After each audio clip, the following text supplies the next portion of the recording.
Why do you never get a service in this shit school? Oh, I'm coming home and I'm never ever coming in this school again. So you can tell the teachers, just shove it up their arse. It's midday. Year 11 Cody is a familiar face to the student development team, known for her poor attendance. You just get moaned at all the time. Just, like, being my own person and doing what I want to do.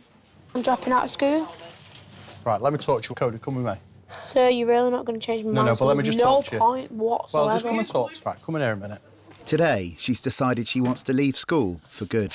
Cody, listen, you really, really, really need to think this through. And I actually do want to leave. Yeah, but why throw it away at this last stage? Because I come in school to get shit all the time. OK.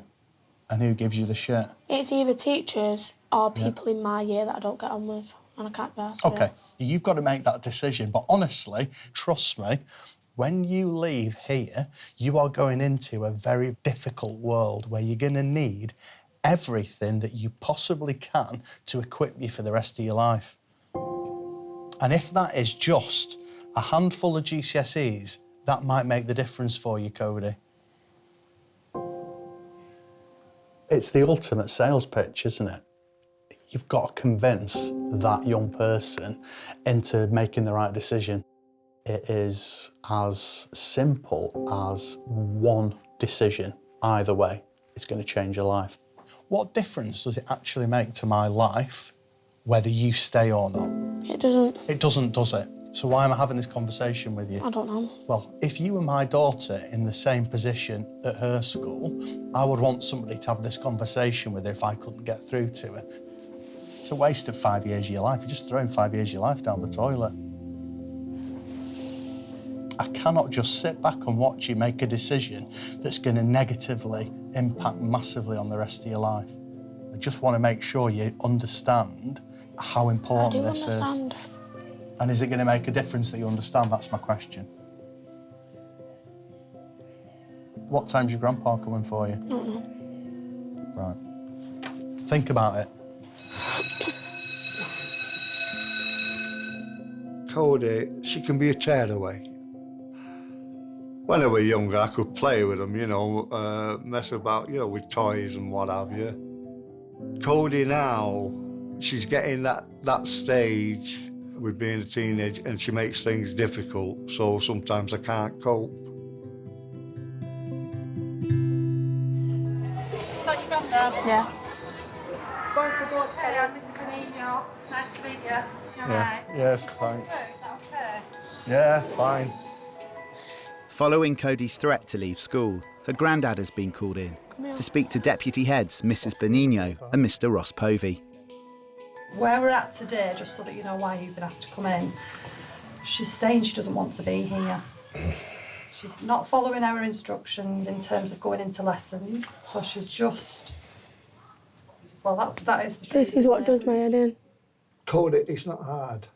All you've got to do is just settle down. Try and get on with it, whether you like it or not. I day in and day out to get shit, and none of the teachers do anything, and that's what annoys me.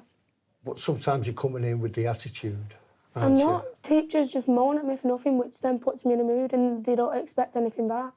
We understand that she's not perfect, nor are we, and she'll have the odd blip, and we get that, but we can't have her wandering the corridors and just not being in lessons, because it's not really safe. I understand, you know, but deep down, she is a good girl. Oh, definitely. Yeah. I mean it, I know she can be cheeky, I know she can be boisterous, but you see, they don't understand what she's been through in her life, with losing her mother for one.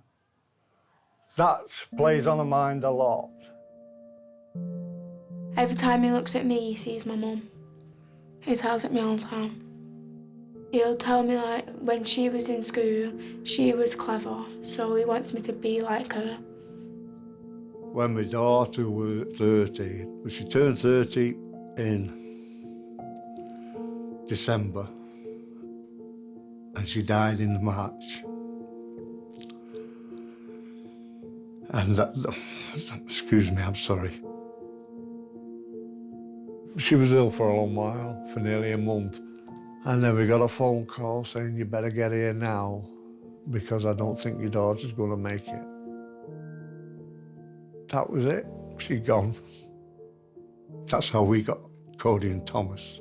We was the only family that they had, and I brought them up as my own children. This girl does a lot for me. She makes sure that I'm okay. She can be like that here. Absolutely. Just give her the chance.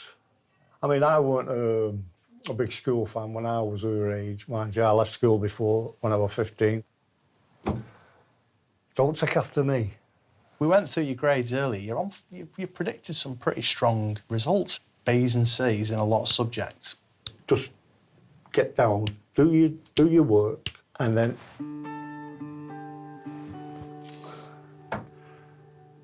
everybody will be happy. I'll give school one last try, and that is it. I'm sorry for all the bother. All I can do is like use my best as I can. Thanks. You know, thank you. Yeah. No problem. Cheers. Thank you. Right, so tomorrow, new day, fresh start, yeah? All right then. Thank you. Thanks for Thank coming you. in. Bye now. Cheers. I'm not going in and tell Miss Kay. Will you come with me, please? Miss Kay! Miss Kay! Miss Kay! If she ignores me one more time, Miss Kay, I need you. Shall we go through here? Yeah, of course. Cody is back in school following yesterday's meeting. What have you done? What, has she cut herself? Is that what you come to tell me? Show me. Yeah, stand there, Libby, stand there. Have you done it on your other arm? Yeah. Right.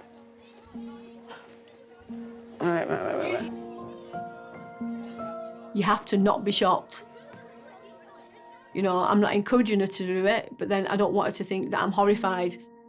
It hurts. Oh, that needs cleaning cord. I know, I can't do it though. If I'm like, oh God, what have you done? Then next time she might not come and tell anyone, which could be worse. Do you want to do it or do you want me to do it? No, you do it.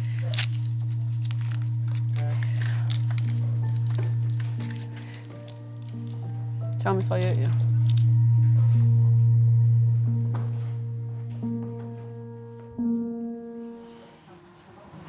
When did you do that, Cody? This morning? Last night. Was it clean, what you used? Yeah. I tell her, I said, don't do things like that. I said, I've been there, I've done it myself. I said, you're a beautiful girl, you'd no need to do that. You know, you just put everything to your back of your mind and think of something else rather than that. But she gets upset, and I think a lot of that is due to losing her mother. Come March, it's 14 years, you know, since she passed away. People that know come up to me and say, your granddaughter ain't half like your Sandra, ain't she? You know, I say, yes. I say, she's got the same temperament as well.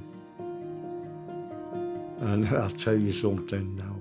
When Cody was young, I used to have a cabinet there, and in the cabinet I had this figure of Elvis, and it sang Love Me Tender.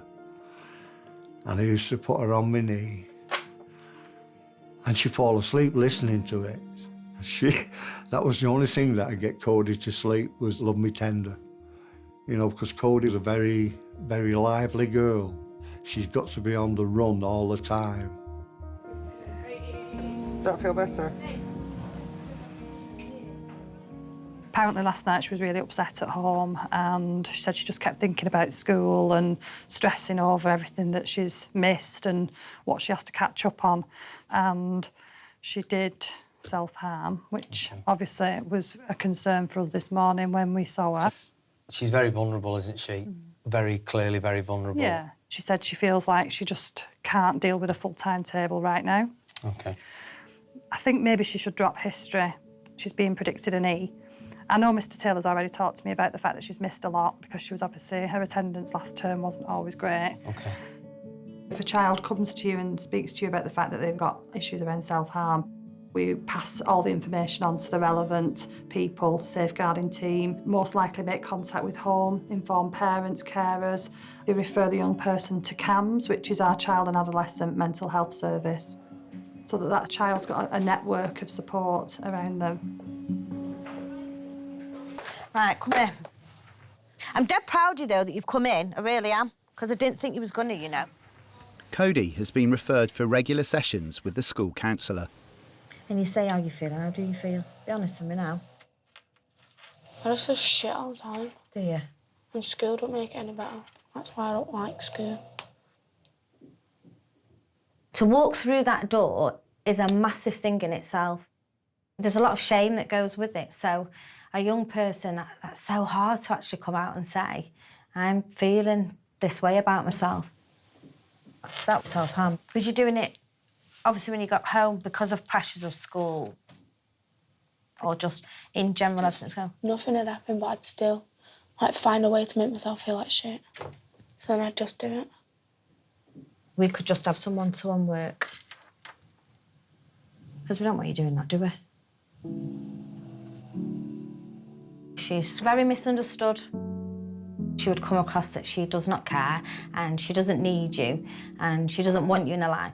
But actually, she's screaming and shouting something very different inside. And I think if you can tap into that, that's where you get to know Cody. She's a great kid. I'm just used to you effing, jeffing and shouting and laughing and joking and always being crackers. We're allowed to feel like this sometimes as well. We all do, even adults, you know. We're allowed to have them moments, but you need to think to yourself now how to come out and talk about it. It isn't easy. So I don't want to push anything on you at the moment other than just be there. From year 7, we've had your moments, but to me, to get to year 11 is an achievement in itself sometimes, isn't it, when it's been difficult. So I want to be able to see you to the end because I'll be dead proud of you because you've done dead well. So we take it each day as it comes, we'll have a brew in the mornings or whatever, and then we go from every day and we'll just see, yeah? Make a promise. You okay? Yeah. Come on, gorgeous. You'll find that with most young people, the ones that couldn't stand school, don't want to be here, will always be the ones near that last few months will kind of melt down because that safety net, that continuity goes. Did we say you're going to do science today? You just do a bit of work so you're not completely behind. Yeah? All right, that's fine. Nana, don't act like you know me, like you know me, Nana. Listen up, please push on and test yourself. Stretch yourself a little bit. It's 2 months until her GCSEs, and Cody is back in lessons. Cody, keep going with them. I don't get it, these ones. All right, so what goes in between there if there's nothing there? It's a time, so what's opposite the times? So she's also receiving long-term counselling support. So the next one, x equals y divided by... It's all right. You've got it? Well done. I just feel more confident with my work and stuff compared to what I used to be like. I think sometimes what spurs me on in school is like knowing I'm doing my granddad proud. Got it? So if a power is a root is a... So what... She's on a part-time timetable, but she's asking for extra work and she's ripping in and she's coming to see me and she's asking questions. And she's in a good place and we've got to keep her there. We've got to give her every chance we can and I just keep checking in on her. And she's doing all right. You know, fingers crossed she can keep it going. Nailed it. We have nailed this today. Well done.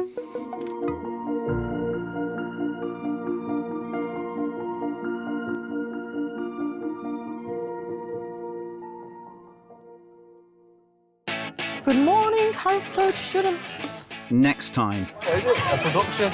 There's high drama. Don't tell anyone. As 2 Year 11s... Oh, I hate school! ...find their identity. I started wearing makeup 3 years ago. It defies your face. Oh, where's the mirror? Do my eyebrows look okay? I've always been one of the lads. They all think, oh, it's all singing and dancing, and just laugh. He's on Tinder. What's Tinder? Sorry. Dating website. So you see pictures.